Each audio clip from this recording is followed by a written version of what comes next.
I'm also in consumer, and I just want to know, like, what would you recommend someone who is in consumer but maybe doesn't have like a lot of money to spend on ads? Because like nowadays, if you're starting fresh and everything, you maybe don't have enough money to spend a lot on meta ads, and it's maybe not even the best thing you can do probably right now. Yeah, so consumer, there's 3 pillars to it. If you weren't to do ads, so like you can do videos about yourself, like videos yourself is probably the cheapest way to do that. Kind of, is it an app or is it a? Yeah, it's an app. Cool. So I would do either you to the app saying like, hey, I'm the founder. Here's kind of the app. Here's what it does. I would do those at a certain volume set per day.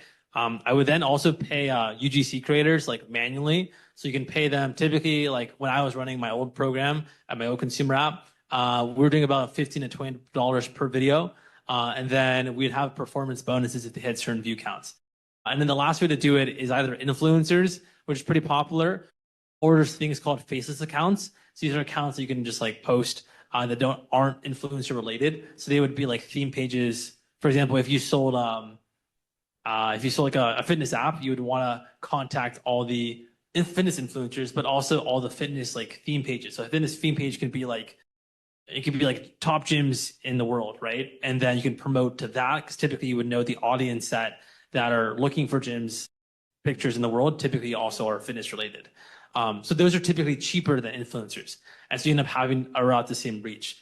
Or you can use my product and we're able to outcompete all those 3. Okay, and like which platforms do you recommend the most? Just like TikTok and Instagram, or also like? Yeah, so TikTok, Instagram, the main thing to note is Instagram has higher conversions. So people have a higher chance to purchase on Instagram than they do TikTok. But TikTok has higher virality. And so most videos will be able to reach more people and the right people faster. So typically I would just do both. The tactic one of my friends did, who runs a really big consumer app studio, is that he would pay these like influencers or UGC people to do the post, but he would essentially repost those videos across a ton of social accounts. So like Snapchat video, YouTube video, Instagram, TikTok, Facebook video as well, LinkedIn video. So you can essentially have one video repurposed across 6. And so even though he would pay an influencer, let's say like $1,000, he'd be able to have 6 videos and 6 different platforms all posted that all have potentially their ICP. And like my last question is, what if you have like a consumer product which doesn't like make money through subscription and the user is the product itself?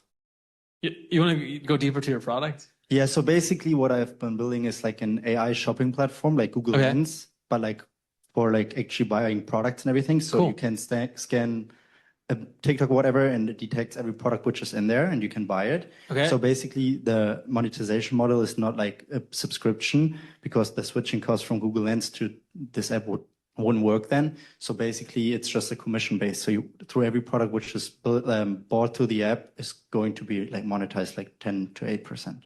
So if I understand correctly, a user would scan a ticket.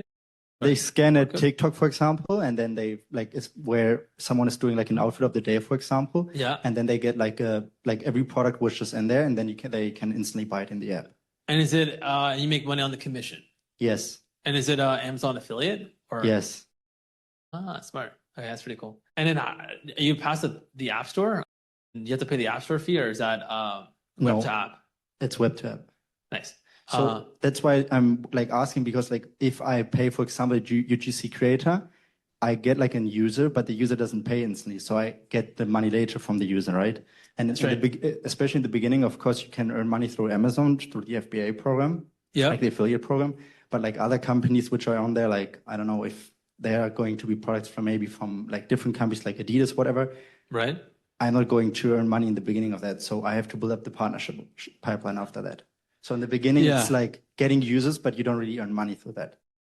Right. I see what you're saying. So typically what I would do is like a really tight onboarding.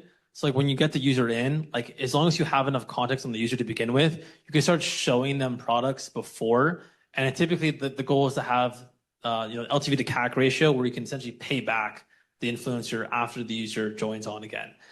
Or what I would do is like I would change the subscription model. So you can do it where I've had the apps before that have that type of similar setup where the payback period is too long. You would have the user actually pay up front. So maybe even like a $5 amount. And then you end up having it where the next couple products are like decreased or discounted. Essentially, I would kind of play the subscription model a bit.